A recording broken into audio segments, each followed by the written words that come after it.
Eto na nga mga chong, marami tayong PBA updates. Maverick Ahanisi may matinding sinabi patungkol sa PBA All-Star. Ang Ginebra player na importante sa paparating na PBA playoffs. Sa ngayon nga mga chong, ay unti-unti nang nalalapit ang quarterfinals. At meron na nga lang natitirang dalawang laro ang Barangay Ginebra. Napaka-importante nga ng dalawang laro na yan dahil dyan nakasalalay kung makukuha nila ang target na twice to beat advantage at kung sino ang kanilang makakaharap sa quarterfinals. At habang nalalapit ang PBA playoffs ay hinahanda na nga ni Coach Tim ang Ginebra player na magiging weapon nila buong playoffs. At yan nga ay walang iba kundi itong kanilang Hasselman na si Scottie Thompson. Sa mga nakalipas nga na laro ng Barangay Ginebra ay hindi nga nakapaglaro itong si Scottie Thompson dahil sa kanyang inindang injury. Hindi nga naging maganda ang kanilang performance. Pero nung nagbalik si Scottie sa kanyang koponan ay dalawang sunod na panalo agad ang kanilang nakuha. Saktong-sakto nga yan dahil nalalapit na ang quarterfinals. At si Scottie Thompson nga ang pinaka masasandalan ngayon ni Coach Tim Cone.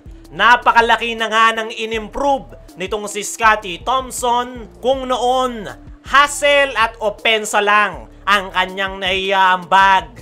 Ngayon ay nandyan na yung kanyang mahigpit na depensa at kaya na rin itong magkimon ng kanilang mga plays na bagong na-develop sa kanyang laro. Kaya naman, ito na ngang si Scottie Thompson ang kasalukuyang acting captain ng Barangay Ginebra dahil sa kanya na nga nagsisimula yung opensa ng kanyang koponan at the same time ay parang playing coach na rin itong si Scottie Thompson dahil nabanggit na nga ni Coach Tim Cone sa press con interview na si Scottie daw ang dahilan kung bakit sila nanalo kontra TNT Tropang Giga dahil sa suggestion nito ng mga plays at ito din daw ang nag-request na bumantay kay Calvin Oftana. Isa nga rin daw sa ni-request ni Scottie kontra Meralco Bolts na bantayan si Zach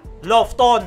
At lahat nga ng yan ay nagawa ni Scottie Thompson kaya naman nakuha nila ang kanilang 2-game winning streak. At sa paparating na quarterfinals ay ito ngang si Scottie Thompson ang magiging main weapon ni Coach Tim Cone na hindi po pwedeng mawala sa kanyang koponan dahil napaka-importante nga ng role na ginagampanan ni Scottie sa kanyang koponan. At mas magiging mabigat pa ang trabaho ni Scottie Thompson pagpasok ng quarterfinals dahil napaka-importante nga ng bawat laro at kinakailangan nila yan lahat na maipanalo. Ayon nga mismo kay Scottie Thompson sa kanyang latest interview ay masaya nga ito na nakabalik na siya sa paglalaro ng parang walang nangyari. Gusto pa nga daw ni Scottie na doblehin ang kanyang performance lalong-lalo na sa kanilang mga upcoming games. Ipinapangako nga ni Scottie na papanatilihin itong consistent ang kanyang performance at sana nga daw ay makuha nila ang twice to beat advantage. Dito naman tayo sa kabilang balita. Maverick Ahanisi may matinding sinabi patungkol sa PBA All-Star. Last year nga mga chong ay isa itong si Maverick Ahanisi sa mga All-Star snub matapos itong hindi makakuha ng sapat na boto para makapasok sa PBA All-Star. At ngayon nga na nasa Barangay Ginebra na itong si Maverick Ahanisi ay malaki nga ang chance na makakapasok na siya sa PBA All-Star dahil nasa most popular team na nga siya sa PBA. At sa latest TikTok video nga nitong si Maverick Ahanmisi ay sinabi nga nito ay system is broken. Nakakakuha nga daw siya ngayon ng maraming boto dahil naglalaro siya sa Barangay Ginebra. Gets nga rin daw ni Maverick Ahanmisi na deserve ng mga PBA fans na bumoto kung sino yung gusto nilang mapanood sa PBA All-Star. Pero marami nga daw mas deserving na player na hindi makakapaglaro sa PBA All-Star dahil kokonti lang ang botong nakukuha. Ang binigay na example ni Maverick Ahanmisi ay itong Terra Firma guard na si Wami Chongson. Isa nga daw si Wami Chongson sa mga deserving na dapat na makapaglaro sa PBA All-Star. Pero dahil nga daw sa hindi popular ang kanyang team, ay hindi nga daw nabibigyan ng chance si Chongson na makapaglaro sa PBA All-Star. Ang hindi nga daw matanggap nitong si Maverick Ahanmisi ay kahit bench players ay pasok sa top 20.